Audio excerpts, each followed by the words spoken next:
Como lo anunciamos, está con nosotros el titular de la cartera de Trabajo y Empleo, abogado Andrés Is. ¿Cómo está usted? Gracias por acompañarnos, ministro.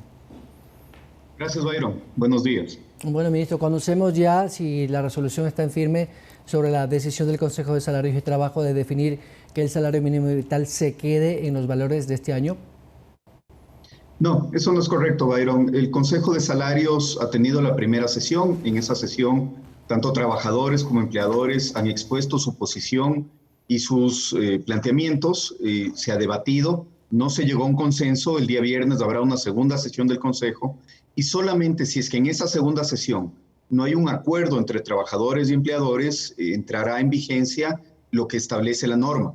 Y la norma lo que nos dice es que hay que o aplicar la inflación proyectada para el próximo año en caso de que la tengamos actualizada y con corte al día de la decisión, o en caso contrario aplicar una fórmula técnica que se ha construido para quitar discrecionalidad en esta toma de decisiones. Por lo tanto, el resultado de la aplicación de esa fórmula es aún incierto, pues dependerá de los indicadores que tengamos en ese momento.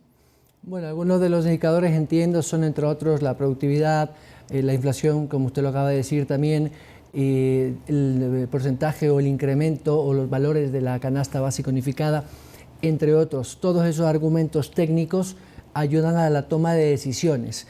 Pero lo que decía hace poco el presidente de los industriales, y también lo han comentado algunos sectores empresariales, es que es preferible no incrementar, pero sí apoyar a la industria para mantener el empleo. ¿Usted comparte este criterio? Tenemos varios problemas alrededor del empleo. El salario es uno de los componentes. Recordemos que el Ecuador tiene un 48% de informalidad en este momento.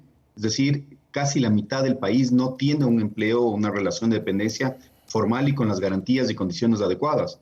Tenemos una gran cantidad de ecuatorianos que ganan por debajo del básico. El problema que se presenta, por ejemplo, con las mujeres es sumamente grave. La cuarta parte de las mujeres, una de cada 4 mujeres, gana en promedio $42 al mes. Y casi la mitad de las mujeres ganan menos de $200 al mes. Por lo tanto, si bien el salario tiene que ser una herramienta importante dentro de la política laboral, no es la única. De hecho, los ecuatorianos que en este momento ganan el salario básico son apenas del 4,8%. El resto de ecuatorianos está por encima del salario básico o está por debajo de este. Así es que hay un conjunto de decisiones importantes. Y la fórmula, Byron, y creo que es importante explicarlo, contempla varios indicadores que de manera técnica nos van a ayudar a construir una política pública que sea adecuada para generar oportunidades y mejorar la calidad de vida de manera constante. El índice de precios al consumidor, la productividad laboral, y sobre todo la diferencia en la evolución del empleo y del empleo informal van a ser consideradas dentro de esta forma. Ahora, con todos estos indicadores y con la inflación que se prevé para el próximo año, que quizás sea cero, porque ha habido una deflación, es evidente que no habrá posibilidades reales de un incremento. No necesariamente, porque la fórmula lo que hace es recoger una línea de tiempo y dentro de esa línea de tiempo ve la evolución de cada uno de estos indicadores. Nuevamente, no hemos corrido la fórmula y no lo hemos hecho por una razón. Nos parece sumamente importante el intentar que trabajadores y empleadores en un momento tan complicado como este, en un momento en el cual la solidaridad y sobre todo un proyecto común de país pueda llevar a tener una decisión conjunta y consensuada. Si es que logramos eso, que logramos un consenso, creo que será una señal muy positiva. Y si es que no, correremos la fórmula y veremos cuál es el resultado y ese resultado será el que se aplique para el año 2021. Ministro, si me permite topar dos temas coyunturales. Entre julio y octubre se reactivó un poco el empleo y quisiera, no sé si usted tiene cifras sobre estas dos modalidades nuevas. Primero, la modalidad que usted mediante acuerdo ministerial estableció como el giro específico del negocio y esas 4 o 5 modalidades de contrato para empleo joven, actividades culturales o de recreación. ¿Tiene usted una cifra incrementada a partir de octubre, una vez que entiendo ya han revisado algunos de la suscripción de contratos que se registran en el ministerio? Porque el último dato creo que estaba como en 500.000 nuevos contratos y había bajado unos 4 o 5 puntos la tasa de desempleo. A ver, demos algunas cifras que creo que son importantes para que la ciudadanía entienda cómo ha ido evolucionando el empleo en estos meses de pandemia que han sido tan complicados. Tuvimos una caída muy fuerte del empleo, sobre todo del empleo formal, entre los meses de marzo y de julio. Se produjo una pérdida grande de puestos de trabajo a nivel formal, es decir, los ecuatorianos que tenían un contrato de trabajo registrado en el ministerio y con afiliación al IES perdieron en un número de casi 300,000 sus trabajos. Esa cifra se ha logrado recuperar en una medida importante, sin embargo, todavía estamos lejos. El neto en este momento es de una pérdida de 180,000, es decir, se ha logrado ir cerrando progresivamente la brecha entre los empleos perdidos desde marzo y los que se han generado. Se han generado también en este tiempo 15,000 empleos solamente aplicando el contrato por giro de negocio, que es el que sacamos hacia finales de julio. Esta herramienta ha demostrado ser sumamente útil para arrancar proyectos y generar contrataciones formales y puestos de trabajo alrededor de estos proyectos.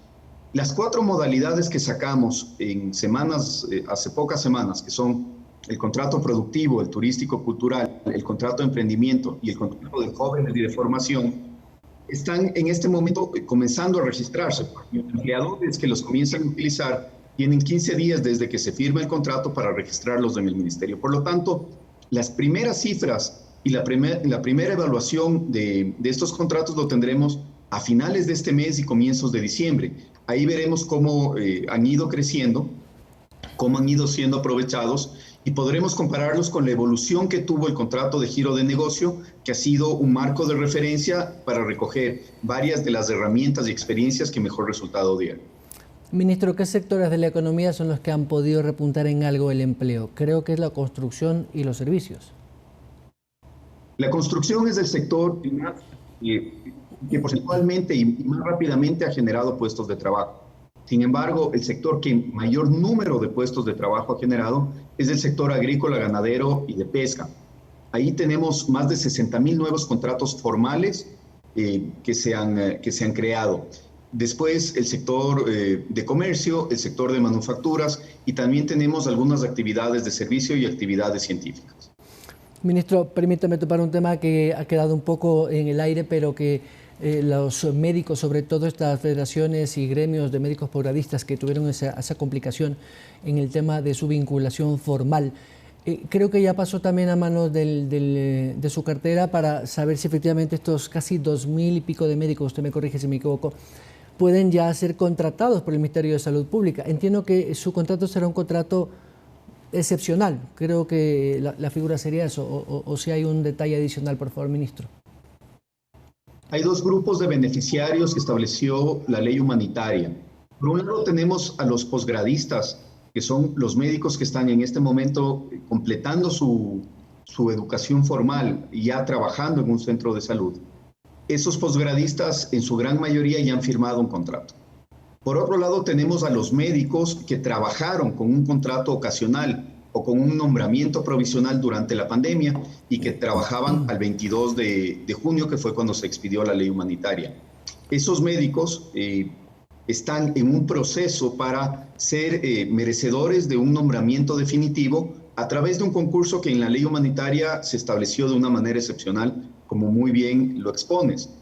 ¿Cuáles son esas condiciones excepcionales? Además de haber estado trabajando en ese momento en una de las instituciones de la red de salud o del Instituto de Seguridad Social, tenían que tener este contrato y por lo tanto estas 2 modalidades contractuales, el ocasional o el nombramiento provisional. ¿Qué es lo que hemos hecho como Ministerio del Trabajo? Hemos adecuado las normas técnicas, las normas inferiores, porque esto se salía de los procedimientos normales de concursos. Esa norma está lista y por lo tanto, en cuanto las unidades de salud nos soliciten el inicio de los concursos, inmediatamente conformaremos el tribunal. Con esa conformación del tribunal se verificarán estos requisitos y podrán suscribirse los nombramientos definitivos. Por lo tanto, hemos avanzado algunos pasos importantes y estamos ya muy cerca de que se comiencen a firmar los primeros contratos. ¿Podemos darle la seguridad a los médicos que nos escuchan ahora, que están en este proceso, que hasta finales de este 2020 podrán ya tener sus contratos para la tranquilidad de sus familias? Sí, hay que asegurar varias cosas. La primera, que ha sido muy importante, es que sean los beneficiarios, los que tenían derecho, quienes entren en este proceso.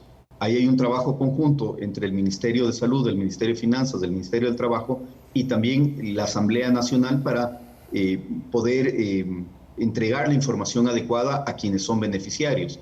La segunda cosa que hay que darles tranquilidad a los médicos es que todo este trabajo previo que se ha hecho, tanto a nivel de reglamento como de legislación secundaria, acuerdos ministeriales, etcétera, lo que está haciendo es empatando las distintas obligaciones que hay en varios cuerpos normativos, en la ley humanitaria, en el Código de Planificación y Finanzas Públicas, en la Ley de Servicio Público, para que no se tengan problemas futuros y que por lo tanto se logre tener esa tranquilidad y además esa estabilidad en los contratos de este personal.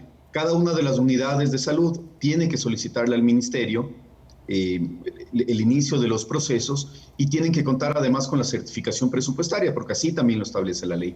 Por lo tanto, el inicio del proceso es muy importante, se dará durante las siguientes semanas y lo que estamos buscando es que esto concluya de la manera más rápida posible. Ministro, finalmente, gracias por su tiempo. El ministro Pozo había hablado al inicio de su gestión que presentaba o pretendía presentar a la Asamblea a finales de año una reforma integral que abarque muchos temas, entre esos las modalidades de contrato. Nuestro Código Laboral tiene más de 80 años de vida y es obsoleto, es evidente. Todo el mundo está de acuerdo en que hay que actualizarlo a la modalidad nueva de la economía y por supuesto de las actividades productivas. ¿Usted como ministerio tiene alguna propuesta formal como para incluir esto o se considera que podría ser una reforma independiente exclusivamente desde el punto de vista laboral? Hay un trabajo permanente de coordinación y de análisis con el Ministerio de Economía, con el ministro Pozo. Constantemente compartimos criterios y por lo tanto la política laboral tiene que ser una herramienta sumamente importante dentro de la política económica. Ambas cosas tienen que ir de la mano. Lo que estamos haciendo es, a través de Juntos por el Trabajo, generando el espacio de discusión en la ciudadanía para que sea la misma ciudadanía la que llegue a ponerse de acuerdo sobre cuáles son las reformas y que nos presenten esas reformas el futuro del trabajo en el Ecuador. Y esto es importante porque se necesita que esas reformas tengan sostenibilidad, se necesita que esas reformas excedan a un periodo específico de gobierno, a una asamblea a la que esté de turno en ese momento y sea, por lo tanto, una mejora de largo tiempo en la vida de los ecuatorianos. Estamos bastante contentos con los resultados de Juntos por el Trabajo.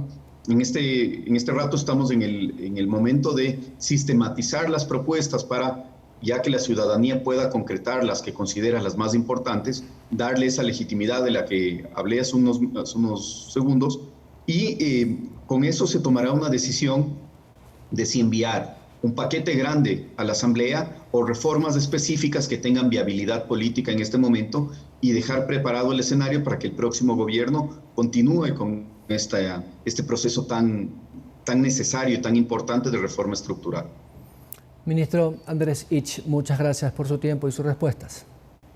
Muchísimas gracias, Byron. Ha sido un gusto.